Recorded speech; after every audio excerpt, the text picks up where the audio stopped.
Hello friends, आज मैं आप लोगों के लिए बहुत ही सिंपल टेस्टी स्वीट रेसिपी लेकर आई हूँ। इस मिठाई को लौंग लत्ता या फिर लौंग लतिका भी कहते हैं और ये जो मिठाई है यूपी, बिहार और शायद बंगाल में भी काफ़ी फेमस है। हेलो फ्रेंड्स, स्वागत है आप सबका मेरे channel the cook book by Abha में।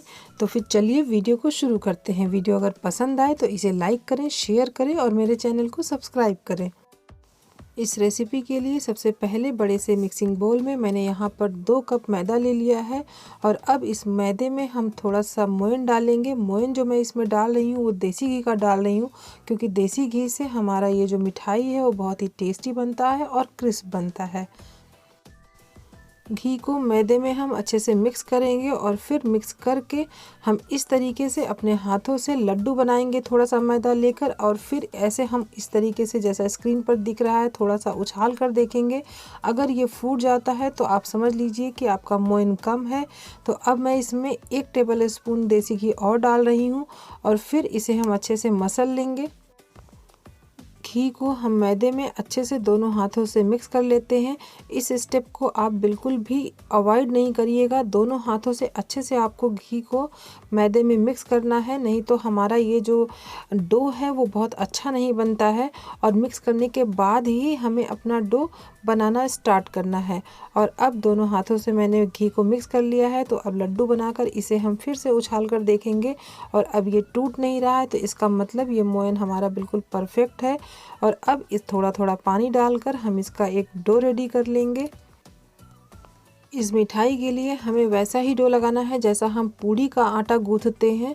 पूड़ी का आटा हमारा थोड़ा सा हार्ड होता है, लेकिन इसके लिए हमें इतना हार्ड नहीं गूँथना है कि हमें पूड़ी बेलने में परेशानी हो।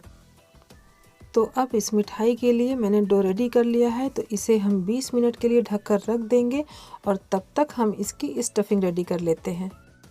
स्टफिंग के लिए मैंने यहाँ पर 1 कप मावा लिया हुआ है। इसे मैं एक मिक्सिंग बाउल में डाल दे रही हूँ और अब इसमें हम कुछ ड्राई फ्रूट्स मिलाएंगे। यहाँ पर मैंने 10 से 12 किशमिश लिए हुआ है। किशमिश को मैंने कट कर लिया है, क्योंकि किशमिश जब ऑयल में जाता है तो ये फूल जाता है और फूल कर फूट जाता है। तो जब भी आप किशमिश इसमें डालें तो आप किशमिश को कैंची से या फिर चाकू से हाफ हाफ कट करके डालें। और अब इसके अलावा मैंने बारीक कटा हुआ 1 टेबल स्पून काजू, 1 टेबल स्पून मैंने यहाँ पर चिरौंजी ली हुई है, 1 टेबल स्पून कटा हुआ बारीक पिस्ता और 1 टेबल स्पून बारीक कटा हुआ बादाम और 2 टेबल स्पून मैंने कद्दूकस करके नारियल लिया हुआ है। जो सूखा नारियल मसालों वाला आता है उसे मैंने यहाँ पर कद्दूकस करके लिया हुआ है।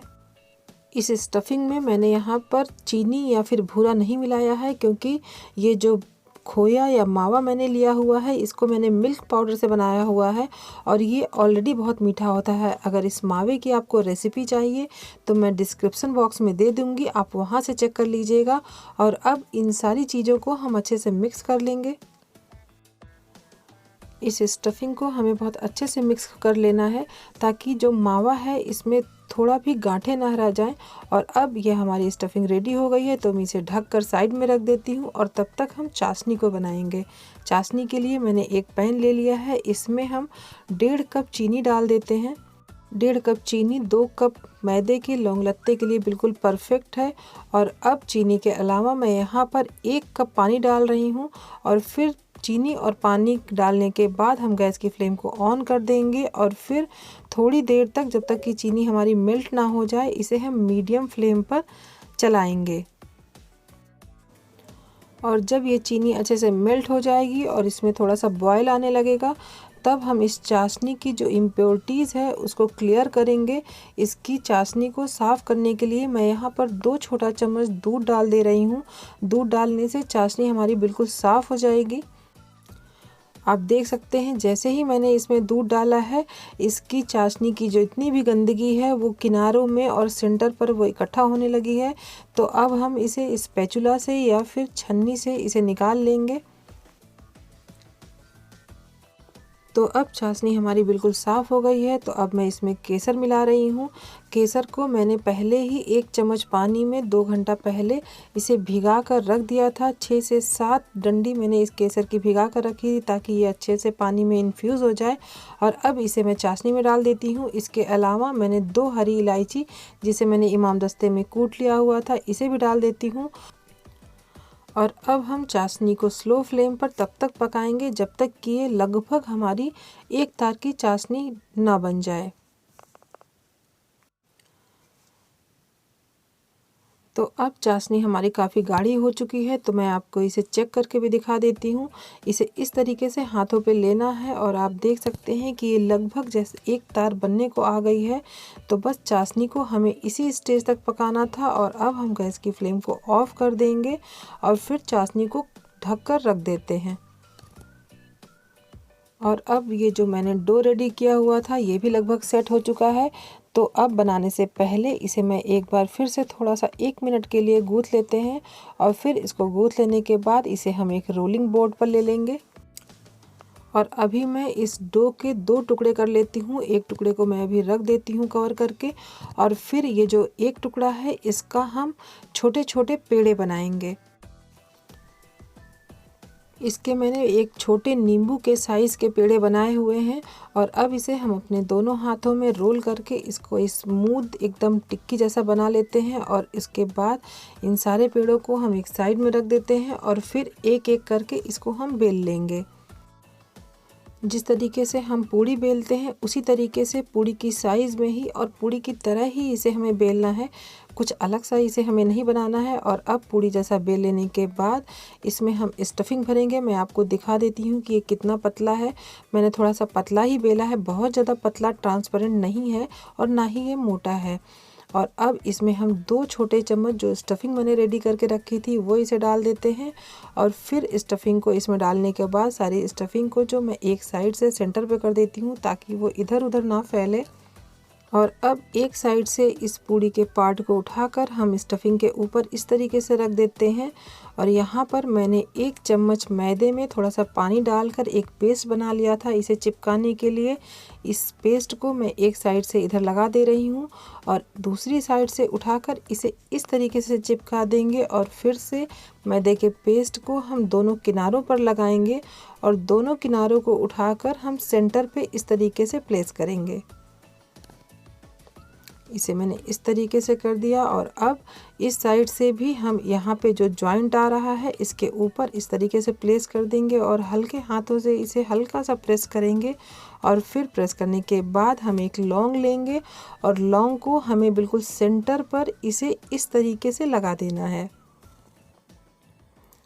तो बस हमारी ये एक लौंग लत्ता बिल्कुल रेडी हो गई है फ्राई करने के लिए। इसे मैं साइड में रख देती हूँ।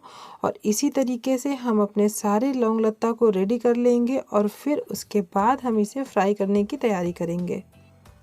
तो अब मैंने सारे लौंग लत्ता को रेडी कर लिया है और अब हम इसे फ्राई करेंगे। फ्राई करने के लिए ऑयल को गर्म होने के लिए रख दिया है। इसमें मैं छोटा सा मैदे का टुकड़ा डाल रही हूँ और जब ये मैदे का टुकड़ा फ्लोट करता हुआ ऑयल में ऊपर आ जाएगा तो आप समझ जाइए कि आपका ऑयल अब इसमें फ्राई करने के लिए बिल्कुल रेडी है। तो अब मैं इस मैदे के टुकड़े को निकाल लेती हूँ और इसमें हम एक एक करके अपना लौंग लत्ता डालेंगे। ऑयल हमारा बहुत हल्का गर्म होना चाहिए और जब हम इसमें लौंग लत्ता को डालें तो इस समय हमारी गैस की फ्लेम भी बिल्कुल स्लो होनी चाहिए। तो अब थोड़ी देर तक हम इसे स्लो फ्लेम पर एक साइड में पकाएंगे और फिर एक साइड में थोड़ी देर तक पकाने के बाद इसे हम पलट देंगे और फिर स्लो फ्लेम पर दूसरी साइड में भी हम थोड़ा सा इसे पका लेंगे।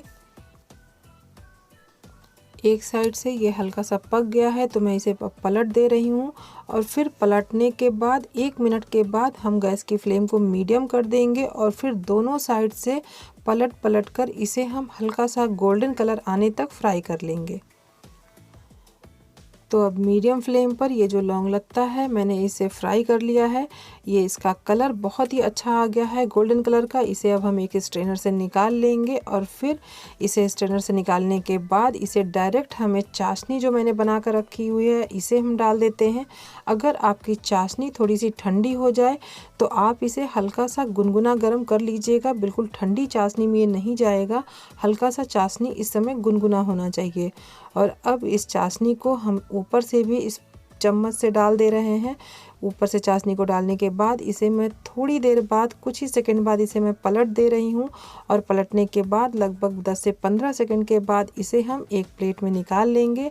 और फिर इसी तरीके से हम बाकी के लौंग लत्ता को भी फ्राई कर लेते हैं और फ्राई करके चाशनी में 1 मिनट तक दोनों तरफ डुबाकर निकाल लेंगे। तो फ्रेंड्स, देखा आपने इस लौंग लत्ता मिठाई को बनाना कितना सिंपल और कितना इजी है, और ये खाने में भी बहुत ही ज़्यादा टेस्टी लगता है। तो आप इस रेसिपी को एक बार ज़रूर ट्राई करिए, और अगर ये रेसिपी आपको पसंद आए तो इसे लाइक करें, शेयर करें और मेरे चैनल को सब्सक्राइब करें। तो फिर मिलते हैं एक नए वीडियो के साथ। Till then, bye bye.